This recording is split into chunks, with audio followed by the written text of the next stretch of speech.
the paper was a bit lengthy, but it was on an easier side only. There are a lot of you who think that this question is not a part of the syllabus. So let me make it very clear that in Companies Act under the OPC head, you do have a point which says that OPC cannot be converted into a Section 8 company. However, an OPC can be converted into a public company and a private company at any point of time after its incorporation.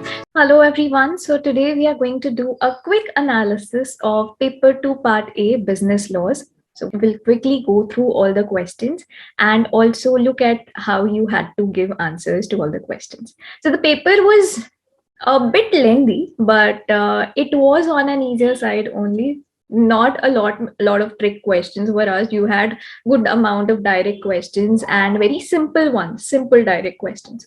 So let's quickly have a look at the question paper and let's do the analysis.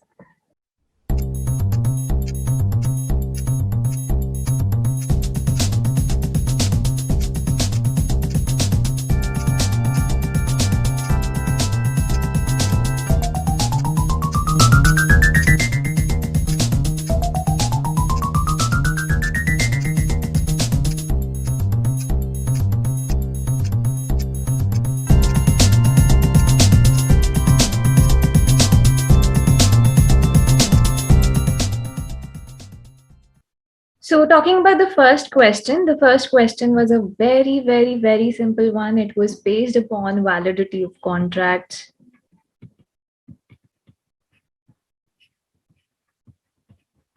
And we had to determine whether a particular contract is valid or not. So the question was, X agrees to pay Y 1 lakh rupees if Y kills Z. So here the object is illegal. It is an illegal agreement which is made between X and Y.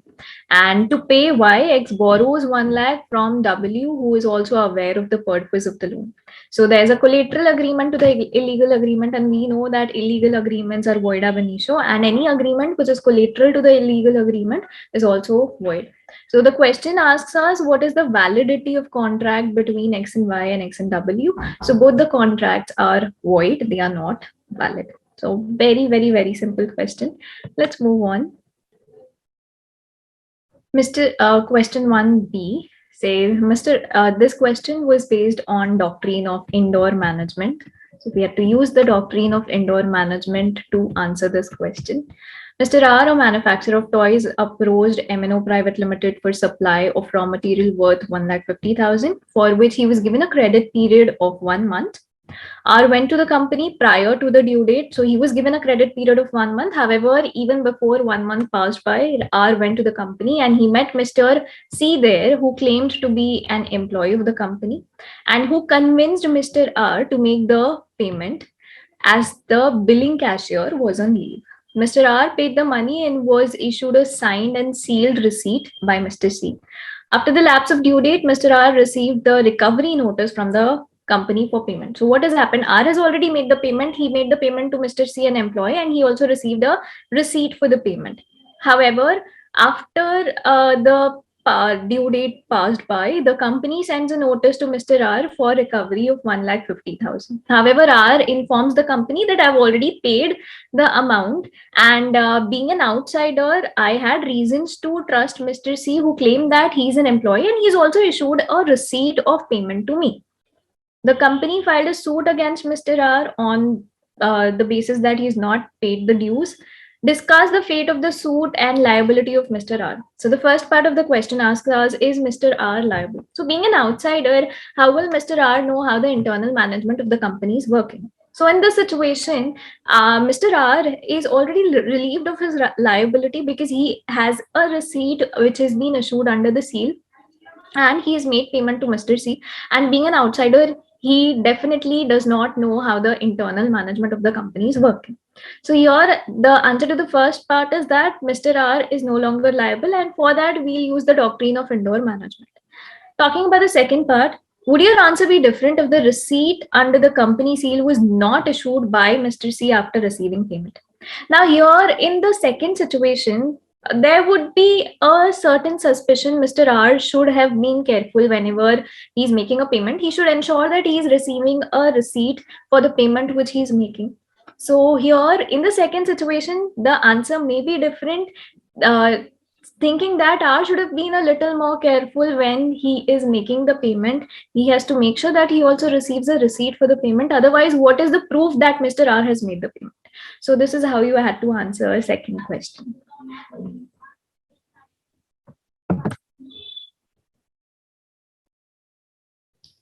Question 1C was a direct question which was asked wherein you were asked about essential elements regarding sale of unascertain goods and its appropriation. So we directly had to write section 23 and 25. You directly had to quote section 23 and 25 of the Sale of Goods Act, wherein we've understood that in case of unascertain good, the transfer would happen, or the sale of uncertain goods and its appropriation happens when the goods are appropriated by the seller with the buyer's assent, or the buyer with the seller's assent. So direct provisions had to be written, not a very difficult question. Moving on, question 2A, again a direct question wherein two statements were given. Agreements made out of love and affection are valid agreements. So this is an exception to section 25, no consideration, no contract. Under section 25, we've understood that agreements made out of natural love and affection will be valid if they satisfy certain criteria. They are in writing, they are registered under law, all of the, and they have been made between parties who are in a close relationship. So if all the conditions are satisfied, then yes, the agreement will be valid. So that's how you had to explain. And the second statement is promise to pay time bar debt cannot be enforced. So the statement says cannot be enforced. However, if a promise to pay time bar debt has been made and it has been made in writing and has been signed by the person who's making the promise, then that promise is enforceable. So that's how you had to explain both these statements. The next question was a direct differentiate question between LLP and a company. So you had to write the differences between LLP and a company in the next question. Moving on, the next question, question 3A, again was a direct question, which was based on expulsion of a partner, and a direct question wherein we had to write what are the situation wherein a partner can be expelled and what the act talks about it. Provisions of the act which deals with expulsion. So we directly had to write about expulsion of a partner. Yes, a partner can be expelled. So for expulsion, the agreement between partners, it should give a right of expulsion, has to be exercised by majority of partners, has to be done in good faith, has to be in best interest of partnership. So a direct question on expulsion of partner. The next one was based on section 68, wherein necessaries are supplied to an incapable person, and when an incapable person is supplied with necessaries, then his estate or his property is liable to reimburse the amount which has been incurred by a person to supply necessaries. So let's have a look at the question. Mr. Y, ages 21 years, lost his mental balance after the death of his parents in an accident. So, which means Mr. Y is a person of unsound mind. He was left with his grandmother, aged 85 years, incapable of walking and dependent upon him. Mr. M, their neighbor, out of pity, started supplying food and other necessaries to both of them. Mr. Y and his grandmother used to live in a house which was built by his parents. Mr. M also provided grandmother some financial assistance for her emergency medical treatment. After supplying necessaries to Mr. Y for 4 years, Mr. M approached him asking to pay back 15 lakhs, inclusive of 7 lakhs incurred for the medical treatment of the grandmother.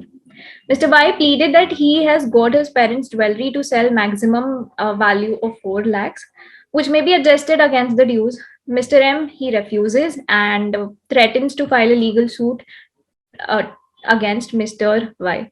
Now, this is the case we had. There was a person who was provided with certain necessaries. Let's look at the requirement of the question.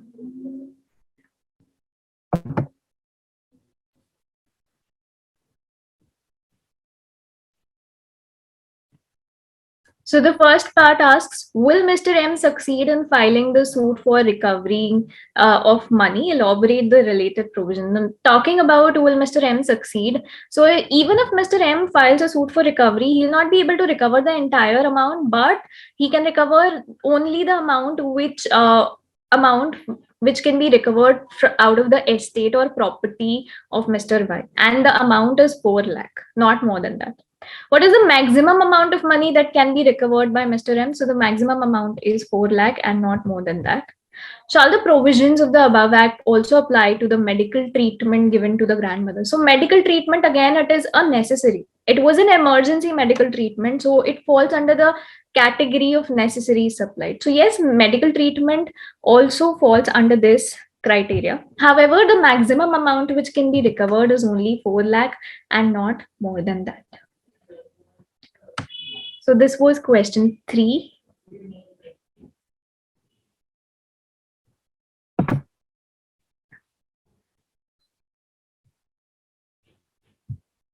Moving on to question number 4. 4A says, what are the rights of unpaid seller in the context of resale? So what are the rights of unpaid seller when he has to resell the goods? Had to be written here. So a direct question on right of resale. You are generally asked questions on right of stoppage in transit and right of lien. However, this time they touched upon right of resale. So directly had to write a direct question based upon an unpaid seller's right to resell the goods. The next question is based on Indian Partnership Act, and which talks about discussing the consequences of non-registration of partnership firms. So if a firm is not registered, it cannot file a suit on any other person. A third party can definitely file a suit on this non-registered firm. Suit cannot be filed against the partners. No claim of set-off is possible. So those are the consequences of non-registration of firms. And they also ask us what explain the rights unaffected due to non-registration. So what are the consequences of non-registration, and what are the rights which does not have any impact due to non-registration is what we had to write here. So again, a straightforward question asking about consequences of non-registration and what are the situations wherein non-registration will not have any impact. So straightforward and a simple question. So if you have been carefully looking at the question paper till now, there were only 2 long questions, or rather 2 long case studies which you had till now, but the remaining questions were very simple, very easy, direct question, and direct questions were very, very, very easy. Let's move on. So there's this one more case study which is based upon the doctrine of emptor. Mr. K visited Messrs. Makrana Marbles for purchase of marble and tiles for his newly built house. He asked the owner of the above shop, Mr. J, to visit his house prior to the supply so that he can clearly ascertain the correct mix and measurements of marbles and tiles. Mr. J agreed and visited the house on the next day. He inspected the rooms in the first floor and the car parking space. Mr. K insisted him to visit the second floor as well because the construction pattern was different. However, Mr. J ignored the above suggestion. So, Mr. K, he wanted Mr. J to visit the second floor so that he makes sure that what is the measurement of marbles and tiles required.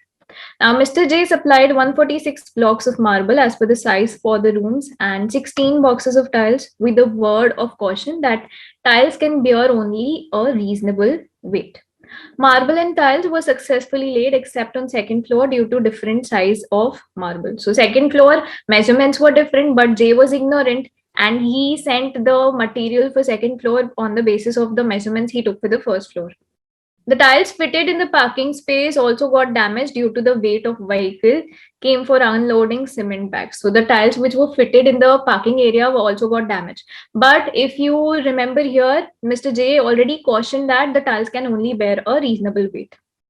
Mr. K asked Mr. J for replacement of marbles and tiles, to which J refused, taking the plea that the marble were as per the measurement and it was unsafe to fit tiles in the parking area as it cannot take heavy load.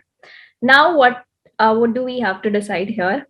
Part 1 asks, can Mr. J refuse to replace the marble with reference to the doctrine of emptor? So here in the situation, Mr. K completely relies on Mr. J and his judgment for purchase of a particular product. And under the doctrine of emptor, it generally says that let the buyer be aware, but however, when the buyer relies on the seller's skills and judgment, then in that situation, it is the seller's responsibility to make sure that he is providing good quality material. However, here Mr. J has also been ignorant. So in the first situation, In the first situation, J cannot refuse to replace the marble. However, talking about the second question asks whether the replacement of damaged tiles be imposed on Messrs. Makrana marbles. So here, no, this cannot be done. Replacement of damaged tiles cannot be done. Reason being, the person, Mr. K, was already cautioned that if you the tiles can bear only a reasonable weight, and using the tiles in a parking area and where a heavy vehicle was parked on the tiles doesn't make any sense. So here, in the first situation, Mr. J cannot refuse to replace the marble, and in the second situation, replacement of damaged tiles cannot be imposed on Messrs. Makrana. So this was a question based on the exception to the doctrine of cave emptor. And again, it was a lengthy case study. However, if you would have paid attention to the facts of the case, it was a simple one.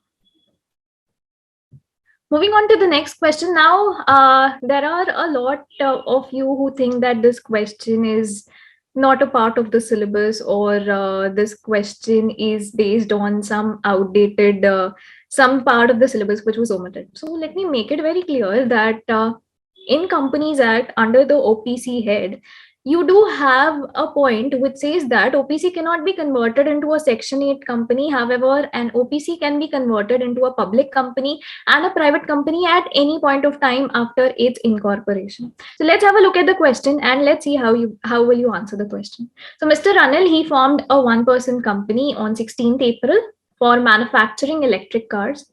The turnover for the financial year ended 31st March 2019 was 2.25 crores. His friend Sunil wanted to invest in his one-person company, so they decided to convert it voluntarily into a private limited company. Can Anil do so as per the provisions of Companies Act 2013? Now, if you look at the question, it is asking you, can Anil convert his OPC into a private company? The answer is simple, straightforward, yes. Earlier, there was turnover limit and paid up capital limit, which had to be checked in order to analyze whether an OPC can be voluntarily converted for 2 years. However, here in this situation, a straightforward question asking you whether OPC can be converted into a private limited company or not. So yes, it can be converted. There's no threshold limit now, and an OPC can be converted into a private company at any point of time after its incorporation. So I don't think there was a lot you had to think about this question. To be very honest, you all know that an OPC can be converted at any point of time into a public company or a private company after its incorporation. So it was a simple, straightforward question. They just gave a turnover limit to you, probably because they would want to confuse you. But if you just look at the question, it was a simple, straightforward question asking you, can an OPC be converted into a private limited company? And the answer is yes, it can be. Moving on. The next question asks, explain listed company and unlisted company as per the provisions of Companies Act. So here you had to explain what is a listed company and an unlisted company. Moving on to next question, question 6, and the last question.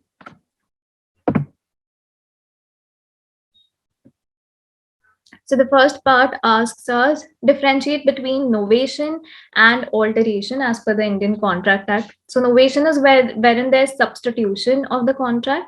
A new contract altogether replaces the old one. And in case of alteration, there's no substitution as such, but there's a certain change in the terms and conditions of the contract. So whatever are the differences between novation and alteration had to be written here. The next question is, what is the difference between partnership and co-ownership? So you have a set of differences between partnership and co-ownership given in the study map, and those differences had to be written over here. The last question was, Mike LLC incorporated in Singapore, having office in Pune. Analyze whether Mike LLC will be called a foreign company as per the provisions of Companies Act, and also explain the meaning of foreign company. So what is a foreign company? A foreign company is a company incorporated outside India, which has a place of business in India and carries on business activity in India. So this is a company which is incorporated in Singapore, which is outside India, has a place of business here in Pune, in India. So yes, Mike LLC is a foreign company as it has a place of business in here in India, and we assume that Mike LLC is also carrying on business activities in India from this place or from this office in Pune. So here you first had to give the meaning of a foreign company and then give your conclusion to whether Mike LLC is a foreign company or not. So this was the entire question paper of part A, 60 marks of law. And I hope you have written your exams very well. You did not have a lot of trick questions this time, except one or two places wherein they did try to confuse you. But apart from it, we've gone through the entire paper very quickly, and the paper was on an easier side. So, all the very best for your results. Until then, stay connected.